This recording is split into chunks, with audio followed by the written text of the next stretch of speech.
En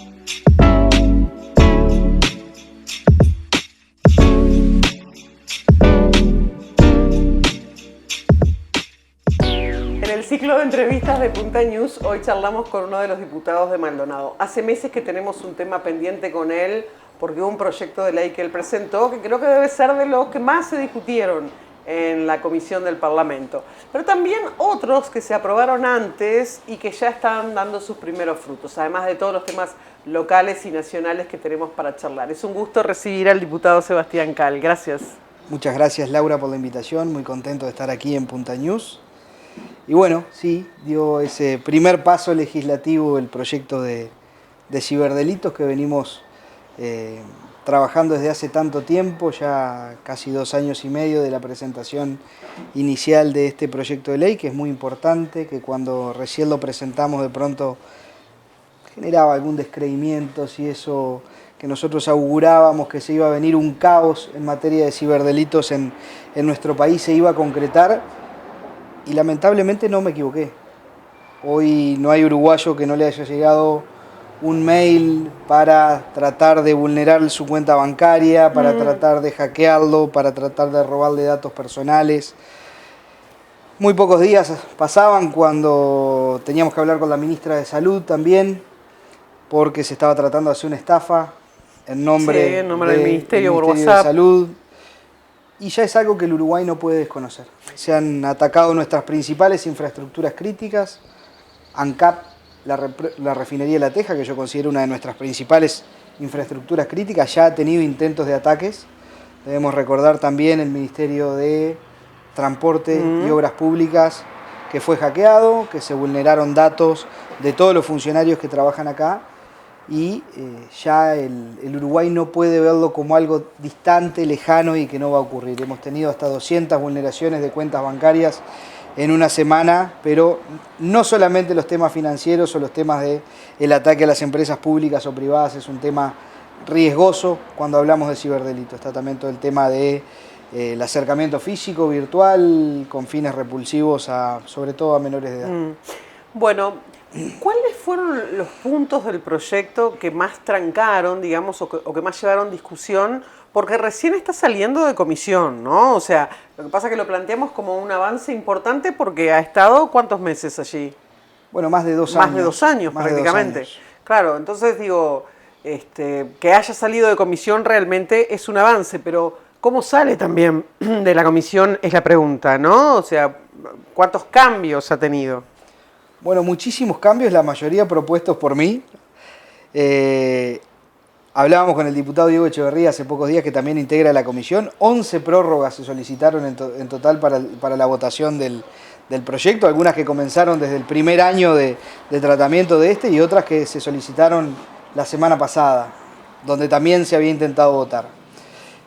Fue un proyecto, creo que de los pocos con iniciativa legislativa que tiene la firma de todos los representantes, de todos los partidos con representación parlamentaria, cosa que no es un dato menor. Lo firmó desde el PERI, el Partido Independiente, Partido de la Gente, Cabildo Abierto, Partido Colorado, Partido Nacional, Frente Amplio. Tenía la firma de representantes del Frente Amplio, cosa que a nosotros nos auguraba que iba a ser un proyecto con un tratamiento un poquito más ágil.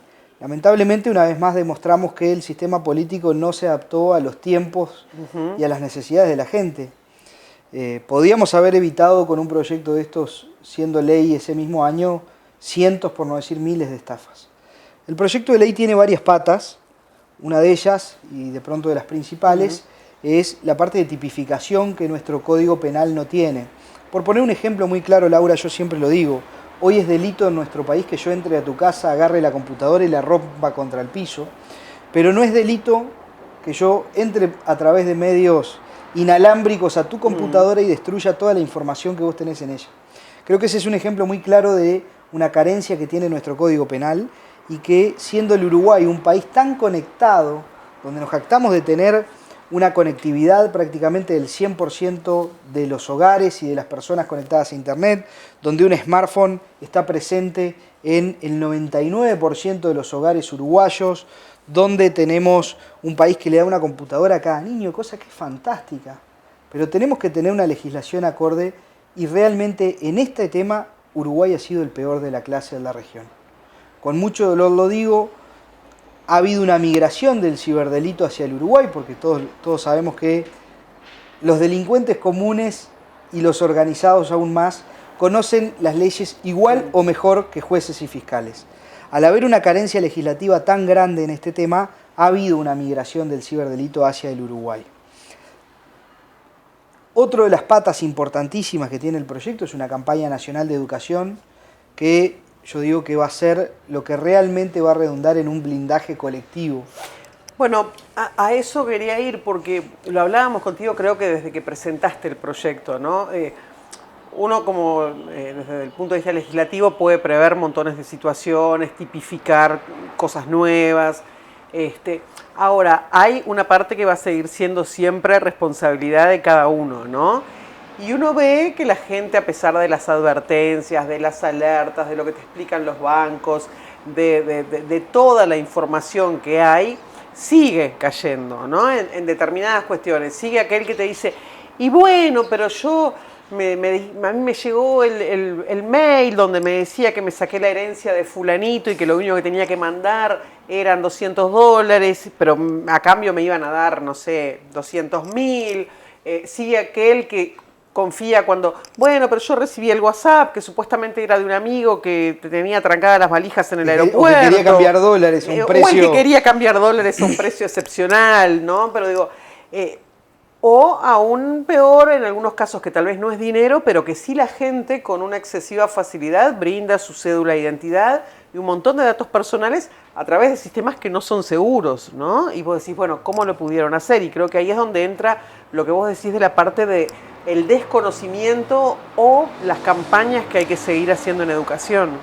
Yo en estos años he tenido la oportunidad de conocer historias realmente increíbles en materia de ciberdelitos. Debo tener registro de más de 500, por no decirte 1000, historias de ciberdelito.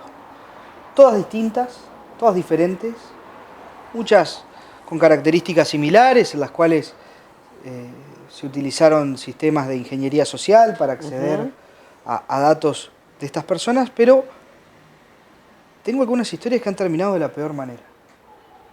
Personas que se han quitado la vida y que comenzaron por un ciberdelito. Personas que han perdido los ahorros de toda su vida.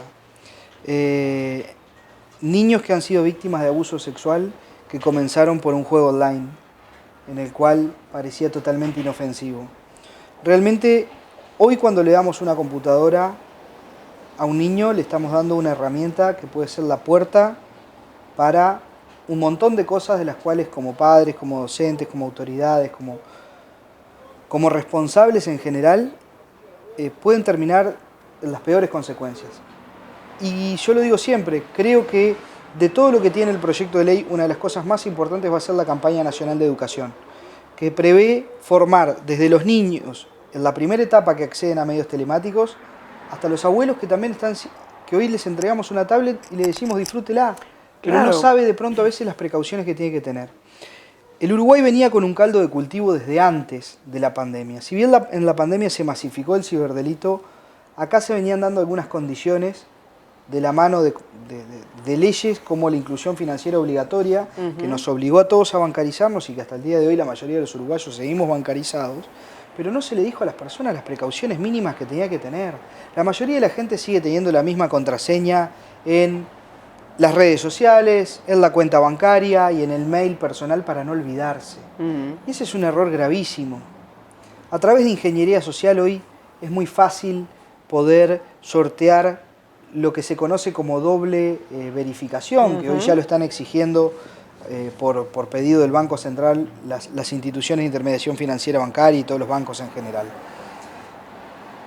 Tenemos que formar a las personas y es lo que realmente nos va a terminar dando un blindaje colectivo, que tú, tu familia, tus hijos, los míos, sepan las precauciones que tienen que tener, que a su vez va a redundar en que cuando tus hijos o los míos vayan a trabajar a una empresa, esa empresa va a estar segura.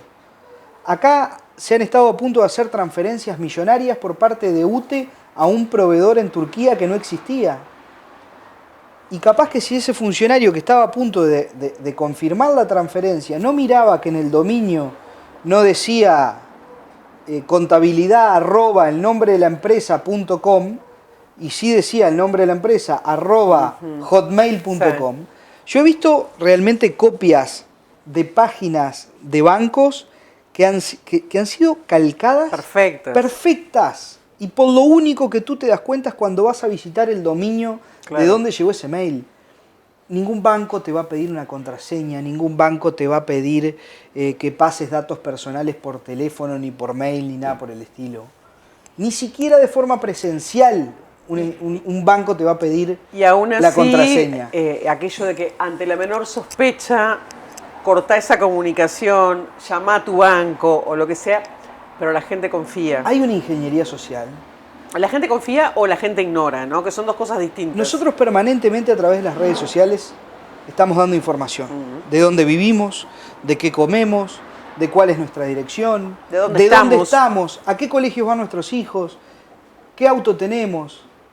Entonces, si el delincuente sabe dónde vivo, si el delincuente sabe qué auto tengo, perfectamente a mí me pueden llamar del Banco de Seguro del Estado, haciendo simular que soy el Banco de Seguro del Estado, y decir, mire, lo llamo por la actualización de la póliza de seguro de su auto tal, matrícula tal. Me conoce, es el banco. Perfectamente pueden haber sacado esa información de una foto que yo subí comiendo un asado con mis amigos en mi casa y que estaba mi auto atrás y se ve la matrícula. Sí, sí. Y incluso, digo, la gente, por eso te digo, me parece que hay una combinación de dos cosas que en este caso unidas son medio fatales, ¿no? Por un lado la confianza y por el otro lado la ignorancia de algunas cuestiones básicas de seguridad. Sin duda que sí. La confianza, porque como vos decís, con una llamada de esas, la gente de repente tiende a pensar que honestamente lo están llamando de su seguro, por ejemplo. Caer en maravillas que nadie te regala nada. Yo te llamo al Banco de Seguros y digo, mire, usted acaba de acceder a un premio para que el seguro de su auto valga la mitad. Me tiene que pasar los datos de su tarjeta de crédito y de su número de verificación de tarjeta. Si lo paga ahora... Que venga Morín Valle a golpearme la puerta de casa. Sí, sí. Y sentado acá son únicamente, son cosas que no hay pasan. cosas que parecen inverosímiles, pero hay gente que las cree. Hay muchísima gente que cae. Yo he estado a punto de caer en más de una oportunidad, sobre todo con los mails que me llegan de los bancos. Capaz que no he caído porque he estado involucrado en esto y porque han sido tantos los casos que he visto de personas sumamente preparadas. Pero Sebastián, yo no mandé ningún mail al banco. Bueno, capaz que ese dato personal tuyo lo tienen desde hace 2 años y no lo usaron hasta ahora. Bueno, el proyecto sale de comisión, sale con algunas de las modificaciones que vos decías que presentaste. Bueno, ¿cuándo se vota para, digamos, en Cámara para que pase a la otra y termine el proceso legislativo? Bueno, la idea es que pueda pasar a la Cámara de Representantes, al plenario, en los primeros días de julio, que inmediatamente pase al Senado. Seguramente pediremos la comunicación en el mismo día al Senado. Y yo vengo haciendo un trabajito hormiga con cada uno de los senadores tratando de generar conciencia de la importancia de este tema. Hace muy pocos días los uruguayos estamos aún en un mayor riesgo porque se habilitaron las transferencias instantáneas 24/7. Sí, las 24 horas, exacto, todos los días. Eso creo que el Uruguay no estaba en condiciones aún de hacerlo, al menos sin tener aprobado un proyecto como el nuestro, donde, entre otras cosas, en su último capítulo prevé que los bancos puedan frenar transacciones no consentidas sin previa autorización del Banco Central. Hoy el mecanismo es un poco obsoleto y no se adapta a las necesidades que los bancos tienen, porque hoy, cuando ven que doña María, don José, está haciendo la transferencia de los ahorros de toda su vida de madrugada, el banco no tiene la potestad de frenar esa transacción sin previa autorización del Banco Central. Entonces es algo totalmente impráctico. A partir de la aprobación de un proyecto como este, podrán frenar esa transacción y al otro día le dirán, mire, doña María, usted está haciendo una transferencia a las 3 de la mañana de los ahorros de toda su vida a Venezuela, ¿sí o no? Bueno, venga el banco a confirmarlo. Claro. Obviamente no va a ser para todas las transferencias, pero Pero sí para algunas con Para características algunas especiales. con características especiales, que parezca raro, O por sus parezca... montos, o por la hora, o por dónde es, a dónde va el dinero. Será un criterio que se tendrá que establecer, y ahí sí los bancos empezarán a tener una responsabilidad aún mayor de la que tienen hoy, porque se le están dando herramientas. Hoy no tienen las herramientas para frenarlo. Ya cuando los tengan, si sigue pasando esto, bueno, habrá que tomar otras medidas. Bien, ¿en el Senado va a comisión también del Senado? Digo, porque después ahora puede pasar que esté 2 años en una comisión del Senado. Bueno, siempre es el temor en el Parlamento, si algo aprendí es que no se gritan los goles hasta que la pelota no toca la red. Yo quiero creer que no. El Banco República, la Asociación de Bancos Privados, el Ministerio del Interior, Fiscalía General de la Nación, Ministerio de Defensa, Ministerio de Educación y Cultura, INAU, todos han hecho fuerza y han dado su visto bueno a este proyecto y han pasado algunas de ellos 2 y 3 veces por esa comisión. Yo no creo que vaya a tener que pasar todo ese proceso nuevamente, porque además sería una enorme irresponsabilidad que así lo fuera.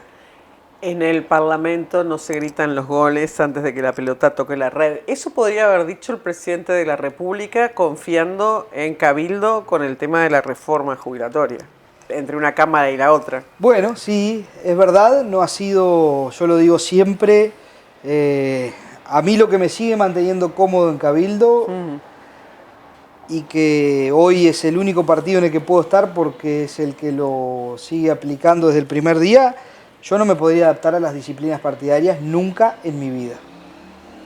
Bueno, está bien la aclaración, porque yo te iba a preguntar después en el plano departamental, porque dicen que vas a hacer un acuerdo con Antía, pero lo dejamos para el plano departamental después. Pero, a ver, ¿no podrías adaptarte a las disciplinas partidarias? Pero todos los partidos tienen disciplinas partidarias en algún momento. Sí, todos los partidos tienen disciplina partidaria y así es el daño enorme que a veces se le hace al Uruguay por acuerdos que se hacen a puertas cerradas o desconociendo algunas cosas. Yo lo digo siempre, el mayor enemigo que tiene el Uruguay son las propias campañas políticas, que salen muy caras. Creo que nos debemos, si queremos realmente un cambio, una discusión enorme sobre el financiamiento de las campañas de los partidos políticos.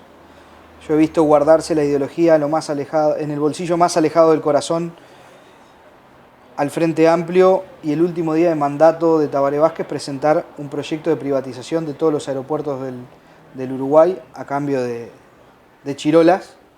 Nuestros aeropuertos, la Dirección Nacional de Aviación Civil e Infraestructura Aeronáutica recauda más de 60 millones de dólares por año, y la inversión que se hicieron para la privatización de todos los aeropuertos del Uruguay por 50 años es de aproximadamente unos 57, 58 millones de dólares. Es decir, por lo que recauda la Dirección Nacional de Aviación Civil en un año. Lo van a tener 50. Los que cantaban a desalambrar durante años, vendieron el Uruguay, privatizaron la energía eléctrica, nos dejaron un clavo remachado con las energías renovables, que las podía haber perfectamente hecho la propia UTE, y hoy el 95% de la energía que tiene UTE es privatizada.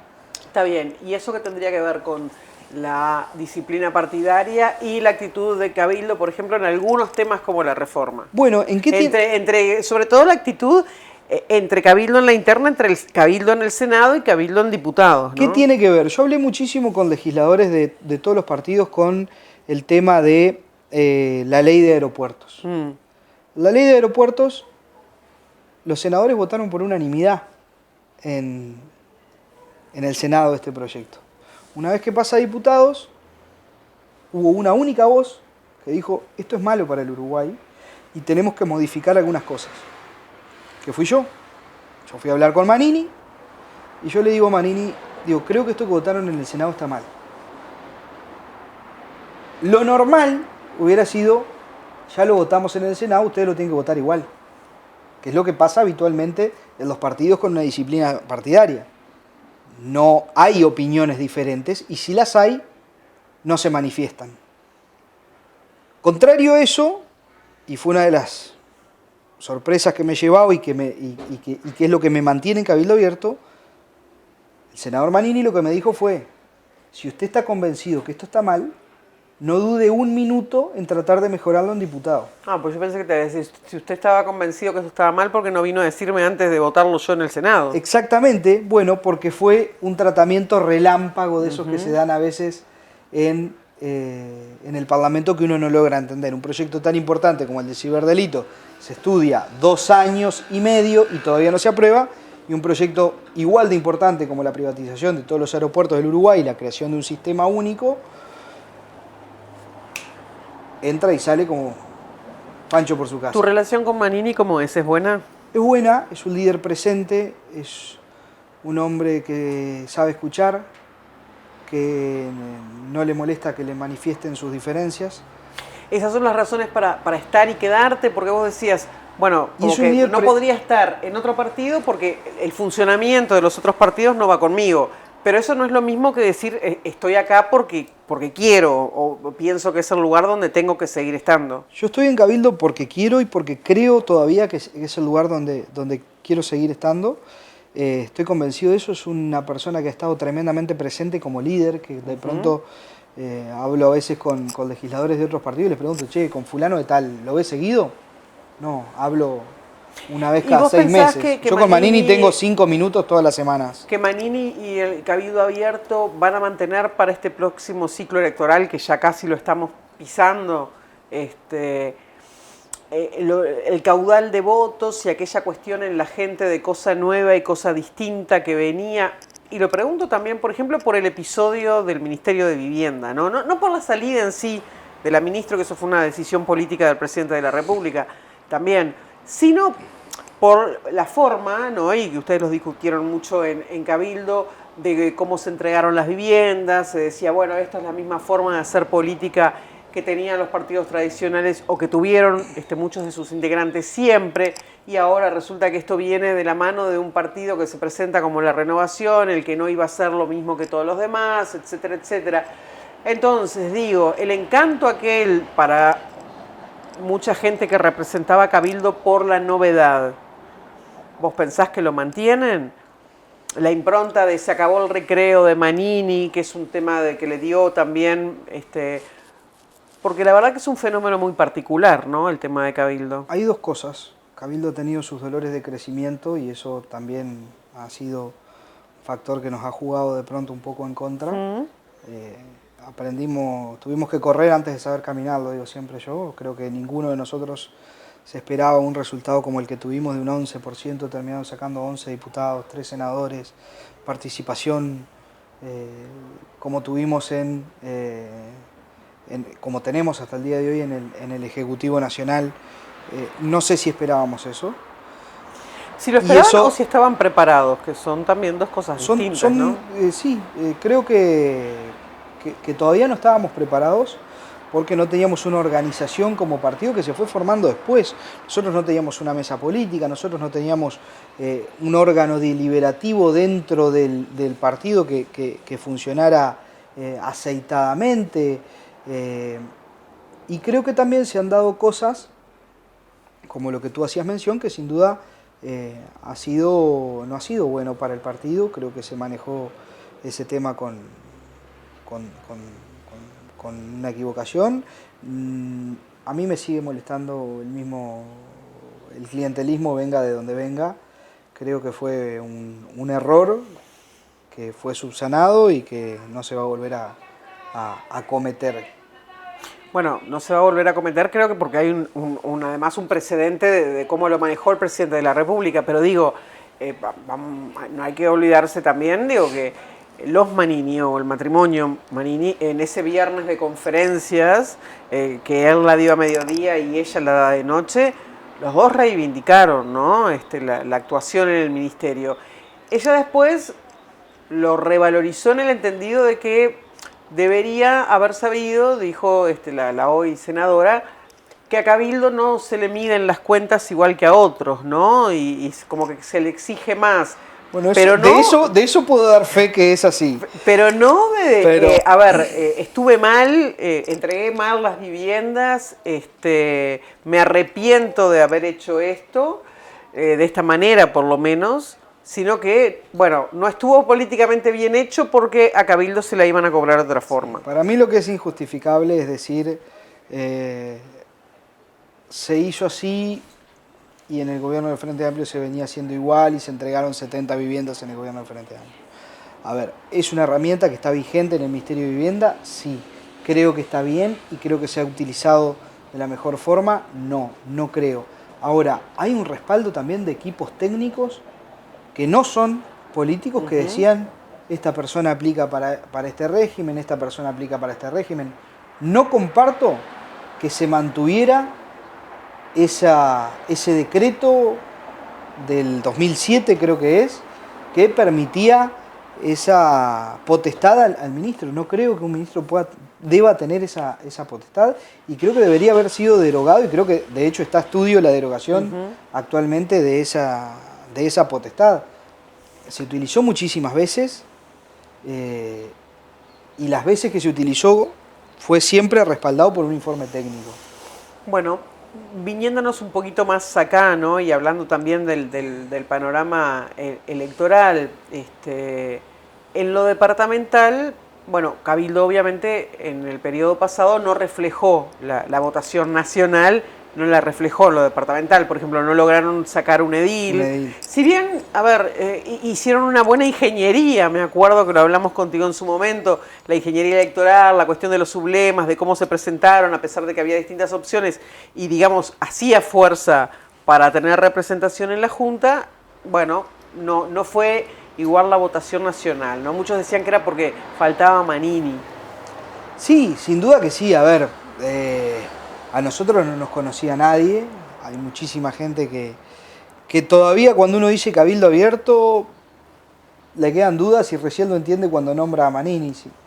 Entonces, creo que eso sí nos pasó en lo departamental, no nos conocía mucha gente, creo que todavía seguimos teniendo un desconocimiento de la población muy grande y el trabajo de los diputados a veces es un poco invisibilizado, no es tan fácil comunicar lo que estamos haciendo y demás, o no se visibiliza tanto.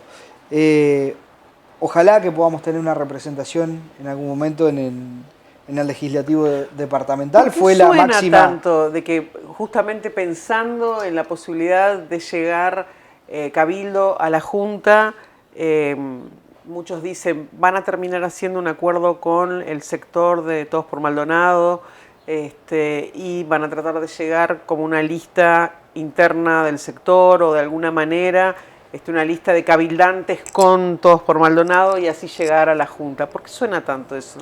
Todos por Maldonado es el grupo de Antía. ¿No sabes? No, realmente no, son muchos los grupos, pero Todos por Maldonado es... Sí, Todos por Maldonado. Es bueno saber que es el grupo del intendente Antía. La veo difícil, la veo muy difícil. No hemos tenido un diálogo muy fluido y tampoco amistoso. ¿No? Durante estos años. Me hubiera gustado que no fuera así, pero lamentablemente, si bien tengo una muy buena relación con muchísimos ediles del Partido Nacional, particularmente con el intendente, no hemos tenido un diálogo muy fluido. Ni siquiera ha recurrido a los diputados de la coalición en instancias tan importantes como la que estamos viviendo hoy con la rendición de cuentas. Sí ha recurrido más por temas puntuales, como fue en su momento lo de Marina Beach y demás, pero pensé que íbamos a trabajar de forma un poco más coordinada en ese sentido.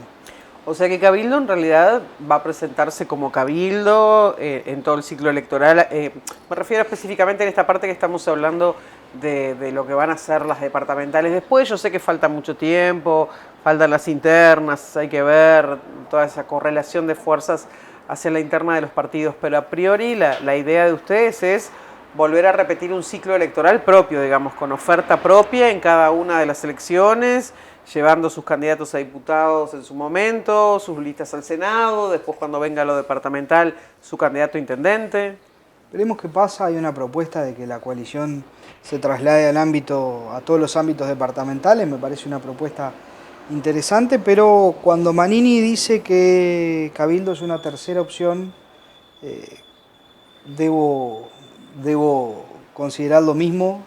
Realmente nosotros hemos peleado por cosas en las cuales nos hemos sentido muy solos, como ha sido el tema de la reestructura de deuda para las personas físicas, como fue en su momento la ley forestal, que a nosotros nos costó caro también porque la gente no entendió, muchísima gente nos recriminaba, ¿por qué ustedes están votando algo que está en contra del presidente o que está...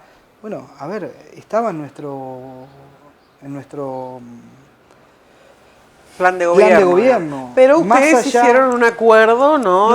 Con el resto de las fuerzas. Nosotros hicimos un acuerdo con el resto de las fuerzas y lo hemos respetado a rajatabla, y todos los partidos integrantes de la coalición de gobierno lo han respetado. Ninguno se ha apartado de lo que es el compromiso por el país, pero cada uno tiene derecho, y que de hecho el propio Partido Nacional, que es el principal partido de la coalición, ha votado muchísimas cosas que han estado fuera del compromiso. O sea, ¿reivindicás el derecho a la agenda propia? Yo reivindico permanentemente el derecho a la agenda propia. De hecho, una de mis mayores sorpresas, el primer proyecto de ley que yo presento es el proyecto para la regulación sindical, que después lo toma el Ministerio de Trabajo, le hace modificaciones y lo remite nuevamente al Parlamento, y para mí fue una sorpresa encontrarme solo cabildo abierto, a excepción de 2 diputados del Partido Nacional, votando la obligatoriedad del voto secreto para la elección de autoridades de un sindicato. Y bueno, estaban en toda su libertad de votarlo en conjunto con el Frente Amplio, el Partido Colorado y el Partido Nacional, porque era un tema que no estaba en el compromiso por el país. Para mí nos perdimos una oportunidad única en la historia de haberle puesto el cascabel al gato a este tema, por ejemplo. Pero no es lo único. También, yo lo decía, se formó una coalición del aire con el tema de los aeropuertos. Era un tema que no estaba en el compromiso por el país, y el Partido Nacional, Ballistas y el Frente Amplio votaron juntos para privatizar los aeropuertos. Son cosas que uno a veces no logra entender, pero sí vuelvo a lo que decías tú hoy. Bueno, ¿crees que a veces se magnifica cuando es cabildo abierto que vota algo junto con el Frente Amplio, o que se manda alguna como esto del Ministerio y demás? Sí, no me cabe la menor duda. No me cabe la menor duda. Yo no vi titulares que dijeran se rompió la coalición, votaron el Frente Amplio junto con el Partido Nacional y Ballistas la privatización de todos los aeropuertos del Uruguay. No lo vi. No vi que se pusiera cabildo abierto, quedó votando solo la obligatoriedad del voto secreto, que era algo que creo que desde Artigas hasta Montevideo la mayoría de los uruguayos pensaban que debe haber un voto secreto en el siglo XXI para elegir las autoridades de un sindicato. ¿Quién puede estar en contra de eso? Son cosas que a mí a veces no me terminan de cerrar, pero ya nos acostumbramos a esto. Te lo decía hoy, 11 prórrogas para votar ciberdelito, y a nosotros se puso el grito en el cielo cuando hace poco, en un proyecto tan importante como la reforma a la seguridad social, en el cual yo creo que Cabildo Abierto hizo cambios tremendamente importantes y necesarios, sobre todo para las generaciones más jóvenes y para personas con algún tipo de vulnerabilidad y demás, y se armó un escándalo porque votamos una prórroga de 30 días, y como no lo quiso votar el resto del oficialismo, el Frente Amplio lo votó, que fue más por armarnos un lío que otra cosa. Igual que con la ley forestal. ¿Ustedes se acuerdan lo que fue cuando de forma muy hipócrita, porque nunca tan promovida la forestación como los 15 años del Frente Amplio, que forestaron medio Uruguay, nosotros proponemos un proyecto de ley para que los mejores campos del Uruguay no se puedan forestar y no nos terminemos convirtiendo en un monocultivo, como nos estamos convirtiendo poco a poco. El Frente Amplio, de forma muy hipócrita, y más por armarnos un lío dentro de la coalición, porque nunca, como lo dije recién, nunca tan promovida la forestación como los años del Frente, vota. Después lo vetan al proyecto. Nosotros nos horrorizamos porque el presidente vetó el único proyecto que había sacado Cabildo Abierto. No, porque estaba en todo su derecho a hacerlo, como nosotros estábamos en todo nuestro derecho de presentarlo, porque no estaba en el compromiso por el país. ¿Cómo te ves en el próximo periodo legislativo? ¿Cuál es tu idea? ¿Volver a repetir Cámara de Diputados? Bueno, lo dirá la gente. Bueno, sí, pero yo voy a tratar de para que hacer, lo diga la gente, vos te tenés que aparecer en alguna listita, en algún papelito. yo voy a tratar de hacer el intento, me quedan muchas cosas por hacer, Mm. hay trabajo que quiero continuar, son más de 20 proyectos de ley que presenté, de los cuales no han prosperado todos, estoy tratando de promover una reforma del Código Aeronáutico, que creo que va a ser un antes y un después para el Uruguay, sobre todo en tema de conectividad aérea y demás, que es una de las grandes carencias que tenemos. Así que Pero vos querés repetir Parlamento. me gustaría estar nuevamente en el Parlamento Nacional, sobre todo dándole continuidad a algunos temas que por los tiempos legislativos que tenemos sé que no va a alcanzar lo que queda del periodo de gobierno. Sebastián, reenganchamos en una próxima. Dale. Gracias gusto. por el tiempo. Muchas gracias.